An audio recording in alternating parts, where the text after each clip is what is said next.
Tra conferme solo 2, novità tante, ben 8, da mercoledì 10 assessori regionali saranno operativi. Dei nomi e delle deleghe, anche gli stessi interessati hanno avuto conferma solo questa mattina. Entrati alle 8 nell'ufficio del governatore Luca Zaia, hanno ricevuto l'investitura ufficiale e conosciuto le competenze. No, lo giuro, guardate, io credevo le mie deleghe fossero altre ed è stata una sorpresa per me questa mattina che sono stato convocato assieme agli altri colleghi assessori e quindi sono stato sorpreso anche piacevolmente. Un ruolo inatteso di vicepresidente e deleghe pesanti come bilancio, risorse umane, partecipazioni societarie, trasparenza e anticorruzione sono toccate al sindaco di Musile di Piave. Ieri l'avevo saputo come anteprima, però non ero certo, anche perché era solo un'indiscrezione. Stamattina, quando mi ha conferito la delega, l'ho anche confermato. A uno dei 2 assessori confermati, Luca Coletto, oltre alla sanità che già seguiva, sono stati aggiunti anche i servizi sociali, tanto che ora si può parlare di un vero assessorato al welfare.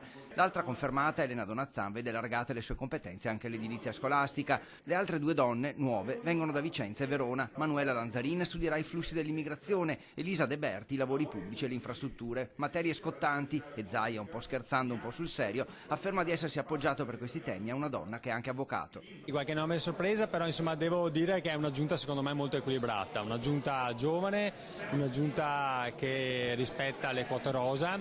Ci sono parecchie donne non solo in giunta ma anche in consiglio, questo è positivo e quindi penso che il Presidente abbia fatto delle scelte oculate. Zaia aveva deciso di non affidare deleghe a chi lavora nello stesso ambito, ma ha fatto un'eccezione. Il sindaco di Cittadella, Giuseppe Panni, infatti, che segue agricoltura e pesca, ha un'azienda del settore ed è laureato in agraria, e con la nomina quasi contemporaneamente anche degli assessori del Comune di Venezia ci sarà presto un contatto istituzionale tra Ca' Farsetti e Palazzo Balbi. Forcolini, infatti, si occuperà anche della bonifica di Porto Marghera e della legge speciale per Venezia. Ho anche la delega per i rapporti istituzionali, quindi con la città metropolitana. Un altro tema molto importante che ci vedrà coinvolti da qui a breve con Brugnaro per lo statuto definizione.